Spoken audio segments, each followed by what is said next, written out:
Tiffin box খুলেই যদি প্রত্যেকদিন নতুন নতুন খাবার দেখে তাহলে কোন বাচ্চা খুশি না হয়।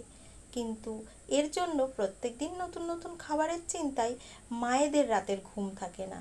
তাই সেই সমস্ত মায়েদের চিন্তা দূর করতে স্ত্রীর স্বপ্নের হেসেল আজ আপনাদের জন্য নিয়ে চলে এসেছে সম্পূর্ণ প্রোটিনযুক্ত একটা একদম নতুন রেসিপি। এর জন্য আমি এক বাটি মুগ ডালকে রাত্রে ভিজিয়ে রেখেছিলাম। আপনাদের যদি হাতে সময় কম থাকে 2 ঘন্টা মতো অন্তত ভিজিয়ে রাখবেন। তারপর ডালটাকে 3 থেকে 4 বার খুব ভালো করে ধুয়ে নিয়েছি। যখন ডালটা থেকে পরিষ্কার জল বেরিয়েছে তখন ডালটাকে জলের থেকে তুলে নিয়ে আমি একটা মিক্সিং জারের মধ্যে ডালটাকে দিয়ে দিচ্ছি।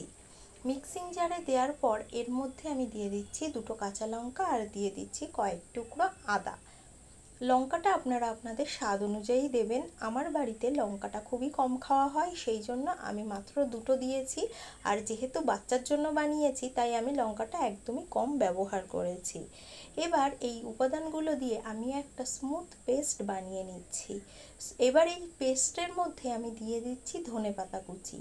এখানে একটা ছোট্ট কথা বলে রাখি, আপনারা চাইলে কিন্তু আপনাদের পছন্দ মতো সবজির ব্যবহারও এর মধ্যে করতে পারেন। আমার বাচ্চাকে আমি যদি এর মধ্যে সবজি মিশিয়ে দিই তাহলে কিন্তু ও সবজিগুলোকে বেছে বেছে ফেলে দেবে, সেই জন্য এখানে আমি সবজির ব্যবহার করছি না।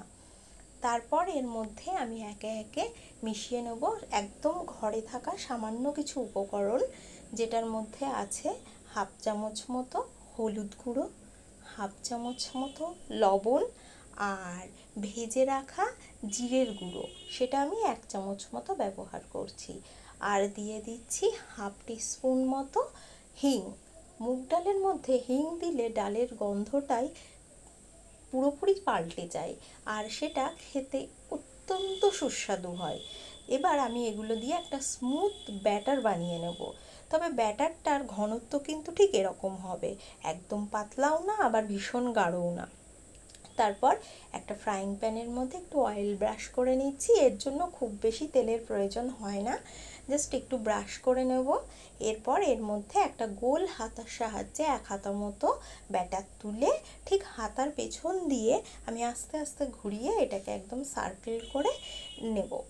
এরপর একটা ঢাকনা দিয়ে আমি 1 মিনিট মতো ঢেকে রাখবো। একটা পাশ যখন ভালো করে ভাজা হয়ে যাবে আর উপরটা একটু জালি জালি মতো হয়ে যাবে তখন আমি কিন্তু এই গোলা রুটিগুলোকে উল্টে দুপাশই খুব ভালো করে ভেজে নেব।